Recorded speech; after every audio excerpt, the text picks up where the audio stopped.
Sezon finalinde 3 bölüm kala kıyametler kopmaya başlıyor. Elif'in Fatih'e kurduğu şok tuzaktan sonra neler olacak?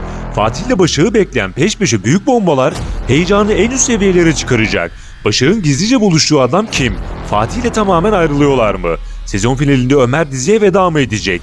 İlhami ve Nursema yol ayrımına doğru ilerlerken hem Asil ile Nursema arasında bomba etkileşimi yaşanacak hem de İlhami'nin büyük planı herkesi şaşkına çevirecek. Emir ve Çimen'i ise çok farklı bir dönem bekliyor. Kıvılcım'la Ömer yeni bir gerilimle karşı karşıya kalacak. Şimdi hepsinden ve daha fazlasından bahsedeceğiz. Videoyu dikkatle izleyelim. Bir önceki videomuzda Elif'in Fatih'e atacağı iftiradan ilk kez biz bahsetmiştik ve gelecek bölümde büyük bombalar patlıyor. Videolarımızı düzenli olarak izleyenler konulara daha hakim. Bu hikayede asıl yanan Fatih olacak. Başak'ın çocuğu ortaya çıktıktan sonra Fatih'in huzuru tamamen kaçtı. Çünkü asıl derdi çocuğun babasını öğrenmek. Bunu Başak'a 100 kere sormasına rağmen hiçbir cevap alamadı. Başak inatla konuyu kapattı. Bu konuda gereksiz bir gizem yapıldığını düşünüyorum. Başak geçmişte her ne yaşadıysa Fatih'e anlatıp konuyu kapatabilirlerdi. Hatta çocuğun babasıyla ilgili sallamasyon bir isim bile söylese Fatih mevzuyu zaten kapatacaktı.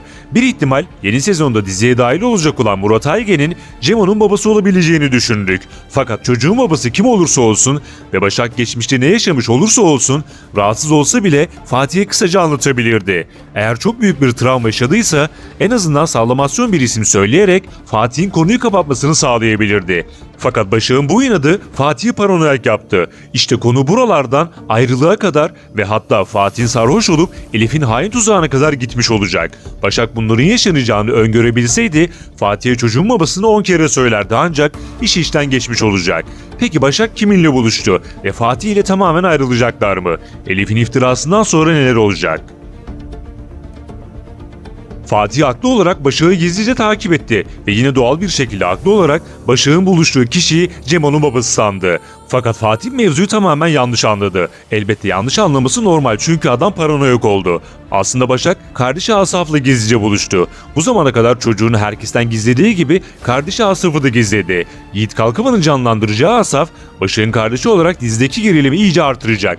Fakat Fatih, Asaf'ın Başak'ın kardeşi olduğuna inanmayacak ve Başak'ın yalan söylediğini düşünerek ipleri kopma noktasına getirecek. Yani Başak'ın ısrarla çocuğun babasıyla ilgili Fatih'e hiçbir şey söylememesi işleri ayrılık derecesine getirmiş olacak. İpler bu noktada kopacak fakat asıl büyük kopuş Elif'in hain planından sonra olacak. Son videomuzda bahsettiğimiz gibi Elif önce başka bir adamla takılıp ardından kendini temize çekmek için Fatih'in eve sarhoş gelmesinden yararlanacak. Fatih'in yatağına girerek Fatih'in kendisiyle birlikte olmuş izlenimi verecek. Böylece kendini kurtarabileceğini düşünüyor. Bu yaşına kadar annesi yüzünden kafeste büyümüş gibi hisseden ve karşı cinsten gelen en ufak ilgiye bağlanan ve bunu saplantı haline getiren Elif tamamen zıvanadan çıkmış olacak. Elbette bu olay başta Fatih olmak üzere herkesi şoke edecek ve şaşkına uğratacak. Aile içinde büyük kıyametler kopacak. Fatih'e inanmayanlar çoğunlukta olacak. Sadece Ömer ve Nursema'nın Fatih'e inanacağını düşünüyorum. Oysa Ünal ailesi geçmişten bu yana bu tarz olaylara alışık. Elif'in tuzağını anlamaları gerek ama çoğu aynı kafada devam edecek. Başak ise Fatih'ten tamamen uzaklaşacak. Peki size soruyorum.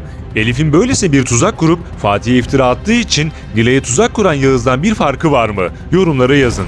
Bu konuyla ilgili asıl detaylı video önümüzdeki bölümden sonra gelecek.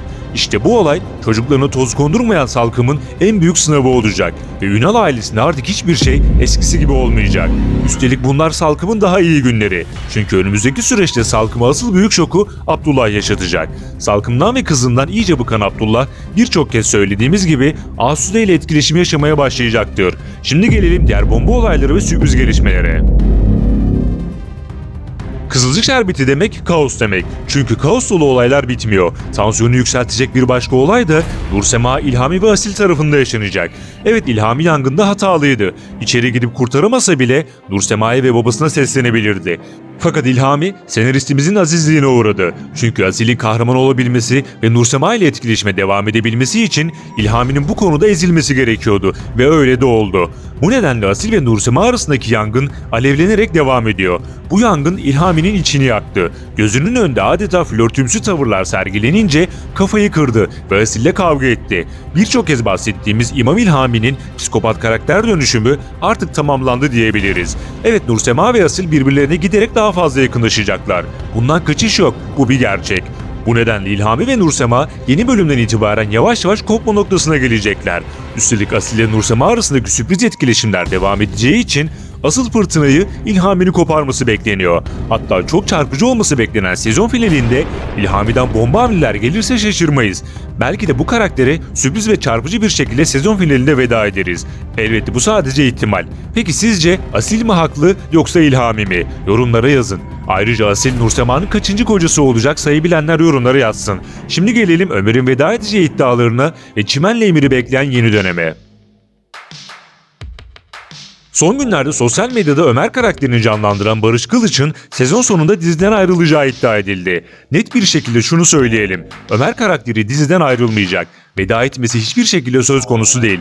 Kıvılcım'la dizinin başrolünü paylaşan Ömer, 5. sezonda da hikayede yer almaya devam edecek. Üstelik önümüzdeki süreçte Kıvılcım'la evlenmelerini bekliyoruz. Fakat öncesinde Tuncay'dan dolayı aralarında gerginlikler yaşanacaktır. Çünkü Tuncay'ın Kıvılcım'a bakışları, ilgisi ve gönderdiği hediye Ömer'i fazlasıyla rahatsız etti. Kıvılcım da bunun farkında ve biraz ağırdan alıyor. Ancak işin sonucunda bu ikilinin yeniden ve son kez evlenmelerini bekliyoruz. En azından dizide bir çift mutlu olsun. Bunların yanı sıra Çimen'le Emir'i yeni bir dönem bekliyor. Eskiden diziyi Asude'nin evinde izleyen Gökhan sürpriz bir şekilde diziye geri dönerek daha ilk dakikadan ortalığı karıştırdı. Gökhan'ın niyeti iyi değil, o kesin. Gelir gelmez evli olan Çimen'e çok güzelleştiğini söylemesi niyetini az çok belli etti. Salkım da bunu görünce fırsat bu fırsat diyerek ayrılmalarını sağlamak için Emir'i gazladı ve yine kaos dolu olaylar yaşandı. Salkım bu konuda Emir'i doldurmaya devam edecek. Kısacası Gökhan, Çimen'le Emir'in yeni sınavı olacak. Hatta dikkat ettiyseniz son bölümlerde Emir'in bazı tavırları Çimen'i şaşırttı. Çimen giderek hem Emir'den soğumaya başlayabilir hem de Ünal'ların evinde iyice bunalabilir. Hatta Çimen yeniden Gökhan'a karşı bir şeyler hissederse buna bile şaşırmam. Aldığım ilk izlenim bu yönde oldu. Öte yandan Emir iyice hırslanarak şirkette gözünü yükseklere dikti. İşe başladığından beri Abdullah'ın takdirini kazandı ve buna devam etmek isteyecek. Hatta şirketteki hırsı önümüzdeki süreçte ortalığı daha da karıştıracak. Son olarak dizinin reyting sonuçlarına bakalım. İstikrarlı bir şekilde yüksek reytingler alan Kızılcık Şerbeti 4 sezondur sağlam bir kitle edindi. Bazen eleştiriler alsa da izleyiciler diziyi bırakmıyor ve diziye olan ilgi hala çok yüksek bir seviyede. Zaten bu nedenle 5. sezon onayı alındı. Son bölümde de 3 kategoride Taşıyacak Bu Deniz dizisinin gerisinde ancak reytingler ortalamanın üzerinde.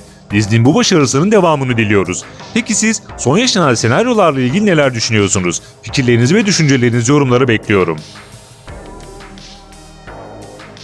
Yeni gelişmelerden haberdar olmak ve videoları kaçırmamak için kanala abone olarak bildirimleri açabilirsiniz. Bir sonraki videomuzda görüşmek üzere. Hoşça kalın.